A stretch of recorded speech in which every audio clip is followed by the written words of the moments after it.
Hello, I'm Stuart Andrews, your host for this week's Stag Chats, the Armed Forces Business Directory, where we put the spotlight on businesses run by members of the Armed Forces community. This week, we've got Lianne Ayling from Fitness with Lianne.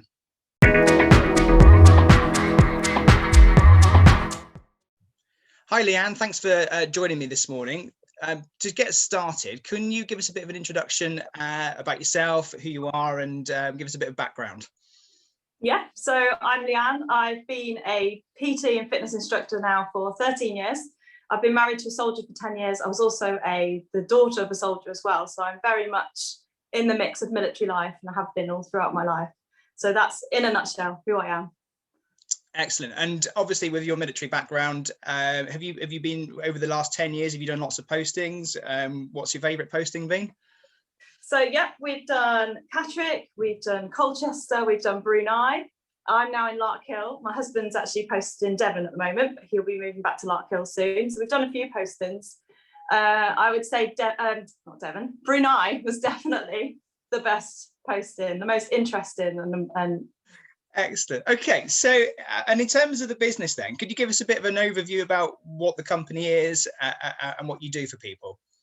Yeah, so about 9 years ago, I've always been an instructor and a PT, and 9 years ago I had my first baby, and I was trying to work in gyms and trying to look after my baby, and my husband was away all the time, so I thought, right, I'm just going to go it alone because it's not worth me working anymore for other people because I'm not making any money. Everything I made went straight onto childcare. Yeah. And I think that's a general issue, well, not an issue, but it's just something that happens when you're a military wife or a military husband.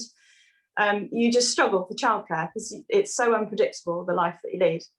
So what I did was I started classes where I took my baby along with me, and that was in Colchester. So that was 9 years ago. And then I built them up in Colchester. It started off mum and baby classes, and then it just developed from there. And then before I knew it, I was doing 14 classes a week, and I had clients coming out my ears as well. So it was brilliant. It built up really, really well. Then we got the post into Brunei, 6 years into that. And we moved over there. I went online then. So I was probably one of the first people to go online with fitness. And I had my own little Facebook group full of my clients that I built up in Colchester. I did fitness classes. I also did classes over in Brunei as well whilst I was there.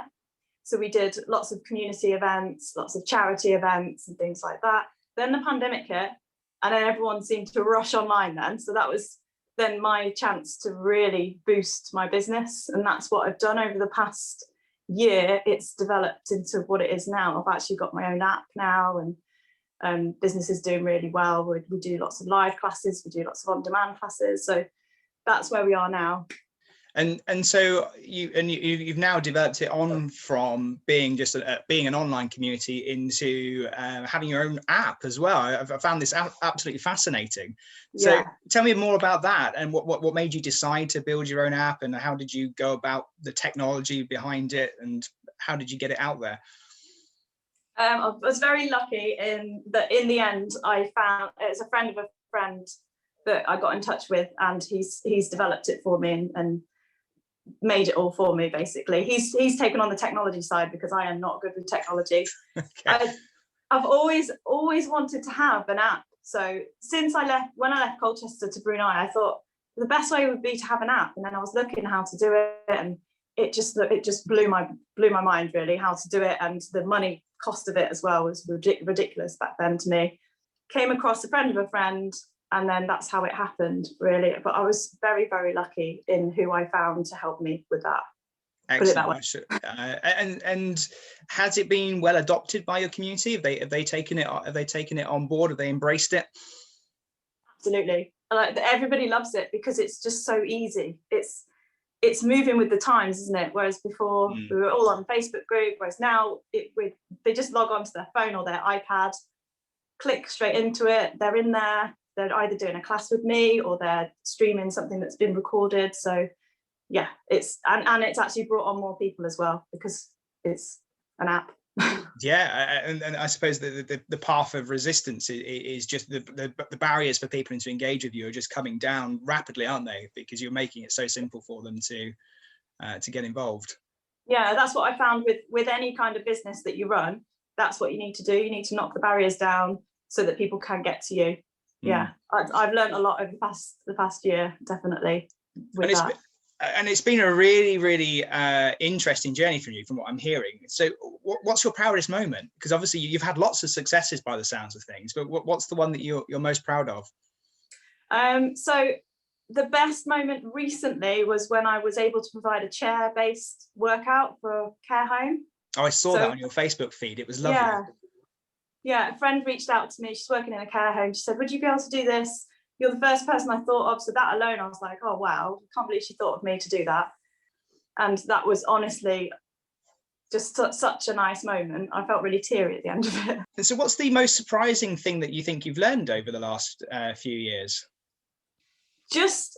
Well, it probably shouldn't surprise me, but it's the community that develops from it. So I'm a one-woman business, and the classes that I do, it's a nice community, and the people within the community are really supportive of each other.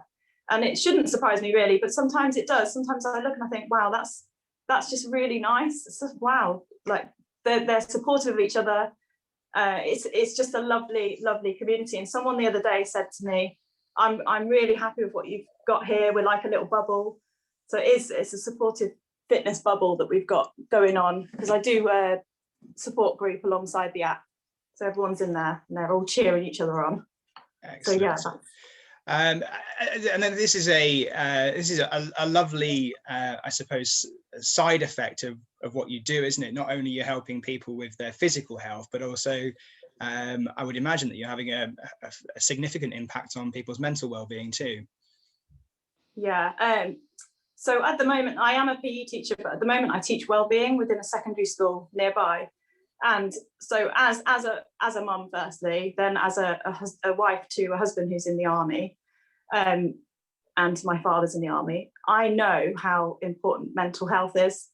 And being in my position, I feel really privileged and really grateful that I can do that for people, because that is probably 90% of what I'm providing at the moment, is a respite and a step back from the craziness that's going on in the world. So I think that is what is appealing to people at the moment with fitness, with going and joining a community online. Not just anyone, being part of a personal community like this. So if you were to start your business again, what would you do differently? I would take it more seriously to start with. So I would look at it as a more professional manner. So I'd learn a little bit more about social media and about how to work it, because I had no clue when I first started. And I would read the books that I've read recently. I would read them back then. So I'm reading a book called The 10X. I don't know if you've heard about it. I have, yeah. Yeah. And I am loving that. And I listen to it. I actually listen to it on an audiobook while I run. And it really, really pushes me with my business and with reaching out to people, with emailing people, talking to people. And I would do that. I would say, you know what? Don't worry about what anyone thinks. You've got to just go for it and learn a bit more, and just know a bit more about social media. And have you been surprised about the additional skills that you've had to develop as a business owner to make it successful? Yeah, I had such a different outlook when I first started. I thought, no, I shouldn't be working into the night. I shouldn't be doing this, that, and the other. But now I know that you have to put the hours in order for it to be successful, and the amount of people that you have to talk to as well in order for things to be successful. So you have to put yourself out there, and you have to just forget about your nerves. I used to be nervous quite a lot, and I didn't have that much confidence when I first started to be an instructor. Actually, that's why I became an instructor when I was 20, because I had crippling anxiety and confidence issues. And I thought, you know what, I love fitness. I'm going to go for it, and I'm going to be an instructor. And I've just developed from there, and I ended up being a teacher as well, which is something I never thought would happen. And do you find it a challenge being a mum as well as a business owner? Yeah, of course. It does come with challenges, and you have to be very strict. So at times I've mixed being mum and then being on my phone and replying to emails, and I find it doesn't work like that. You need to have the set time to respond to emails. So I do find that I'll be on my laptop or on the phone or something when they go to bed. So I have to, unfortunately, sacrifice TV for working on my business. But it is good to have that downtime though. So I understand I need to work on the business, but then I also need the downtime. So there's a cut-off time as well. And so if you were giving some advice to somebody that was thinking about starting their own business, what would your top tip be? I'd say literally just go for it, because you can do all the thinking in the world, you can do all the research in the world, but actually just taking that step to starting is what's going to get it going. You can't just sit there and think about it for the next 2 years. You need to just do it. Just go for it. And you have to make mistakes as well. So I always have this conversation with my 9-year-old about mistakes. You have to make some mistakes because you need to learn.